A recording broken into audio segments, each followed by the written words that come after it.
Nos últimos vídeos eu falei sobre barras de aço tracionadas. A tração é o esforço mais simples de verificar para barras de aço, basta verificar se vai ocorrer o escoamento da seção bruta ou a ruptura da seção líquida. Além disso, eu mencionei também que tinha que verificar a questão da esbeltez. A esbeltez tinha que ser inferior a 300 para uma peça tracionada. Aí eu disse que ia falar mais sobre esbeltez quando a gente fosse ver peças comprimidas, que agora, a gente entra agora no assunto de barras comprimidas. Barras comprimidas são um assunto bem mais complexo do que barras tracionadas, porque a gente tem que levar em consideração fenômenos de instabilidade, que para barras tracionadas não existe. Uma barra tracionada, quanto mais você traciona, mais estável ela se torna. Para barras comprimidas a situação é o oposto. Quanto mais você comprime uma barra, mais instável ela se torna.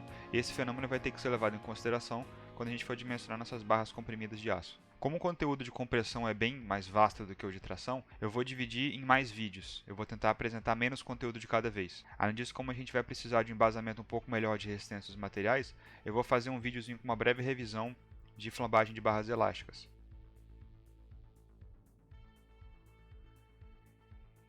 Então, assim como eu fiz da outra vez, eu estou começando aqui com algumas imagens de estruturas de aço, nas quais a gente pode ver barras comprimidas. O exemplo clássico de uma barra comprimida é o pilar. Aqui, por exemplo, nessa imagem do canto superior esquerdo, a gente vê vários pilares. Todos esses pilares aqui estão trabalhando sobre compressão. As cargas vêm do pavimento e tudo mais, vão para os pilares. Aqui nessa passarela de baixo, como a gente viu nas aulas sobre tração, esse arco aqui de cima está comprimido.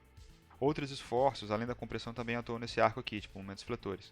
Mas mesmo para dimensionar uma peça flexo-comprimida, a gente tem que saber como que a gente dimensiona uma peça comprimida primeiro. Aqui no canto superior direito tem essa treliça, já tinha falado também nos vídeos sobre tração, sobre como, se você tem um banzo que está tracionado, o outro banzo em geral vai estar comprimido. Qual que vai estar tracionado, qual que vai estar comprimido, vai depender da direção das cargas. Nesse último exemplo aqui, no canto inferior direito, eu tenho novamente um pilar. Os pilares, assim como esse arco da passarela, podem estar sujeitos a esforços não só de compressão, mas também esforços de flexão. Então eu posso ter momentos fletores nas duas direções aqui, eu provavelmente vou ter forças cortantes nesse pilar também, mas nada disso invalida o fato de que a gente precisa saber verificar uma peça dessa a compressão simples primeiro, antes de conseguir verificar aos esforços combinados. Assim como a gente fez outra vez, eu vou querer começar aqui com um pouquinho do básico, lá de resistência dos materiais. O que a gente tinha visto até agora era a tração axial. Então eu tenho uma barra ali, ela está sujeita a uma força de tração. A força de tração constante ao longo do comprimento da barra, a barra perfeitamente retilínea e tudo mais. Para esse caso aqui a gente viu que se a gente pegasse uma seção transversal qualquer dessa barra, seção S1, a gente teria que a tensão que atua nessa seção transversal é igual à força de tração sobre a área. O esforço que a gente vai analisar agora é o esforço de compressão. O esforço de compressão axial ele é muito similar ao de tração. Basta que eu pegue isso daqui, essas forças, e inverta o sentido delas. E aí o esforço que era de tração passa a ser de compressão. Mas isso não muda em nada a análise que a gente estava fazendo das tensões na seção transversal. Da mesma forma, eu tenho uma força axial atuando na barra. E a barra tem a seção transversal constante, a força axial é constante. Então, para determinar a tensão que atua numa dada seção transversal, o que eu tenho que fazer é simplesmente pegar a força que atua, que agora não vai ser mais uma força de tração em cima de compressão, e dividir pela área da seção transversal da barra. Então essa explicação aqui é muito similar à da tração. Se eu quisesse calcular o alongamento que essa barra tracionada aqui sofre, eu calcularia da seguinte maneira.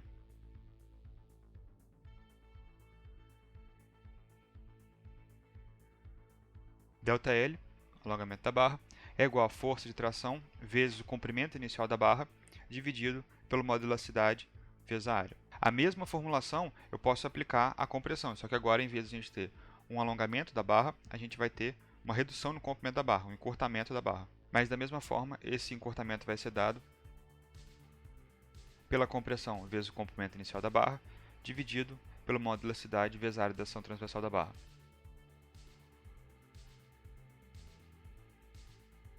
Dessa forma, a gente poderia querer aplicar a mesma lógica que eu apresentei anteriormente para barras tracionadas, de como limitar a tensão numa peça de aço. A gente já conhece esse comportamento aqui do aço, então da mesma forma eu poderia querer limitar a tensão em barras comprimidas, utilizando a mesma lógica da limitação das deformações no escoamento, que só para lembrar, esse gráfico na verdade é alguma coisa assim. Então limitando a tensão atuante no aço a Fy, eu teria a seguinte expressão, que a força de compressão tem que ser menor ou igual à tensão de escoamento vezes a área da seção transversal. Mesma expressão que a gente tinha obtido lá para barras tracionadas. Aí a gente já viu também que, como a gente tem que levar em consideração a questão da segurança, ponderação e tudo mais, essa expressão vira isso daqui. Então, lembrando aqui, a gente já tinha AG, que é a área bruta da seção transversal, que é a que a gente vai considerar para essa barra aqui. FY é a tensão de escoamento, que a gente está limitando o material. Gama A1 é o coeficiente de ponderação, que vale 1,1, mesma coisa da tração. E agora a gente tem aqui uma expressão para o cálculo da resistência à compressão de uma barra de aço. Então, a força axial de compressão resistente de cálculo da minha barra vai ser dada por essa expressão aqui. Só que qualquer um com experiência no mundo real sabe que essa expressão aí está inadequada. Por quê? Eu tenho aqui uma barra, vamos tratar como se ela fosse uma barra de aço, certo? A seção transversal dessa barra seria uma seção retangular. Eu vou aplicar um esforço de compressão nessa barra e eu vou querer observar essa deformação que eu calculei ali. Eu calculei que, em função da força de compressão que eu aplico, a minha deformação ΔL vai ser um encurtamento dessa barra nessa direção aqui. Esse encurtamento vai ser função do comprimento da barra, do modo de elasticidade do material e da área da minha seção transversal. Então eu vou aplicar agora aqui essa força de compressão nessa minha barra. Da perspectiva da câmera, pode parecer que ocorreu aqui algum encurtamento, conforme o previsto. Então, minha mão estava inicialmente aqui.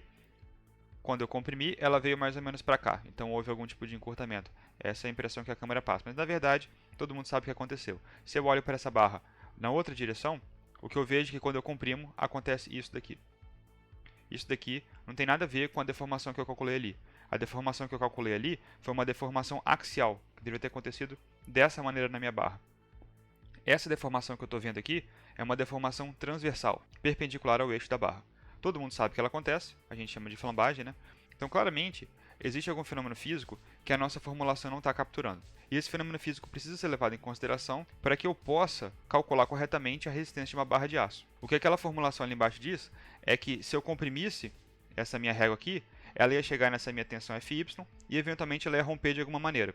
Observe, entretanto, que eu estou aplicando a força, a barra está atingindo algum valor de tensão, essa barra está sofrendo colapso, porque esse tipo de flambagem aqui é caracterizado como colapso, mas eu estou muito longe ainda de chegar em qualquer tensão que rompa o material dessa barra. Então, quando eu cesso a força que eu estou aplicando, a barra basicamente volta ao formato inicial dela. Ela não foi danificada nem nada assim. Então, a força que eu apliquei aqui está muito abaixo de NCRD, conforme previsto por aquela fórmula ali. Eu não cheguei nem perto da tensão FY antes dessa barra que sofreu o colapso. Então, o que a gente vai precisar fazer quando for calcular a resistência de uma barra comprimida vai ser levar em consideração a flambagem, a instabilidade que pode ocorrer nessa barra. Isso é óbvio, isso já é de se esperar, mas uma coisa que talvez seja um pouco menos evidente para quem está começando com estudos de aço é o seguinte: eu tenho aqui um perfil I. Então, da mesma forma, se eu comprimo essa barra aqui, ela vai sofrer instabilidade. Ela é uma barra muito curtinha, muito robusta, mas mesmo assim eu consigo comprimir e fazer ela flambar. Certo? Então dá para ver que ela tem um eixo aqui, está mais ou menos retilíneo. Eu comprimo e ela vai flambando. Então a gente já sabe que a barra pode flambar ao longo do eixo dela. Mas o que pode acontecer também com uma barra é o seguinte: observem que esse perfil I aqui é composto por chapas. Então, uma chapa de mesa superior, mesa inferior e uma chapa de alma. Além desse perfil poder sofrer o tipo de flambagem ao longo do eixo dele, do comprimento total dele, ele pode também sofrer uma flambagem em uma dessas chapas aqui. Então, eu vou forçar um fenômeno aqui para acontecer, pressionando a chapa de alma. Quando eu pressiono aqui, observem, eu estou fazendo uma compressão aqui de alguma forma e a minha chapa de alma está flambando. A mesma coisa poderia acontecer com a mesa.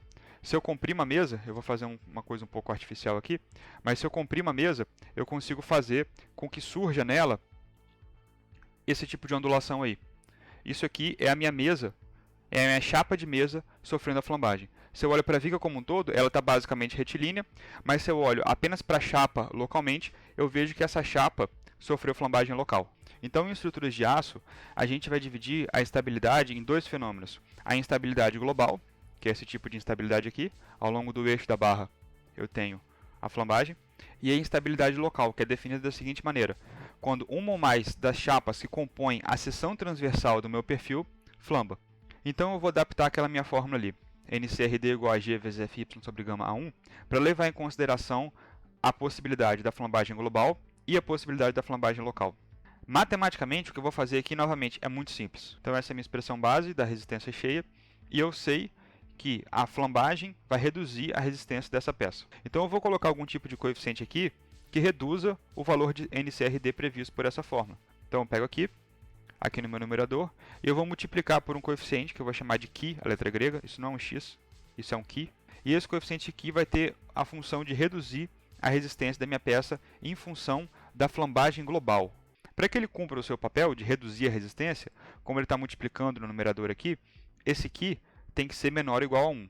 Se ele for exatamente igual a 1, ele não vai fazer nada com a fórmula, a resistência vai dar a resistência cheia mesmo de uma peça que está escoando na compressão. Isso é extremamente incomum, o mais comum é que o Ki tenha um valor menor do que 1, 0,8, 0,7, 0,3, seja lá o que for. Vamos dizer que o Ki valesse 0,6. Se o Ki vale 0,6, isso equivale a dizer que a resistência à compressão da minha barra, contemplando o fenômeno da flambagem, é de apenas 60% da resistência da barra à plastificação simples. E a gente vai definir agora um segundo coeficiente para levar em consideração a possibilidade da flambagem local das chapas. E esse segundo coeficiente eu vou chamar de Q. Q tem matematicamente a mesma função que Ki. Os dois reduzem o valor de NCRD previsto apenas em função da plastificação. Então, para que Q funcione da mesma maneira, ele também tem que ter a mesma limitação. Q tem que ser menor ou igual a 1. Então, se Q for exatamente igual a 1, isso significa que a gente não vai reduzir a resistência da seção transversal em função da flambagem local da chapa.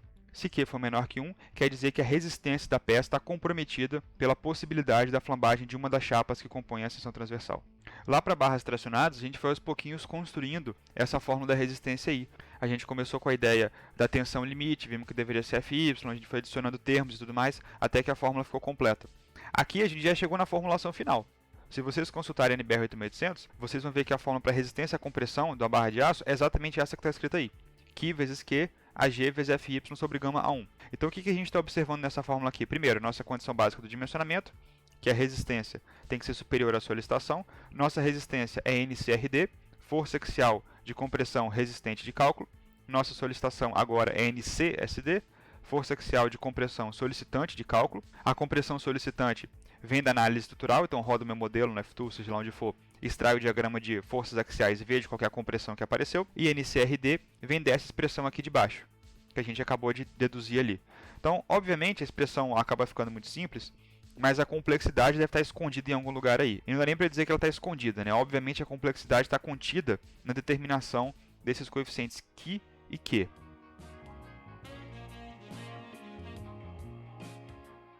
Mas para poder falar desses coeficientes de alguma maneira que faça sentido, eu vou precisar me embasar bastante na resistência dos materiais, em particular lá naquela parte de flambagem elástica. Então, só para colocar todo mundo mais ou menos no mesmo patamar, eu vou fazer aqui uma breve revisão de flambagem elástica para barras lá da resistência dos materiais.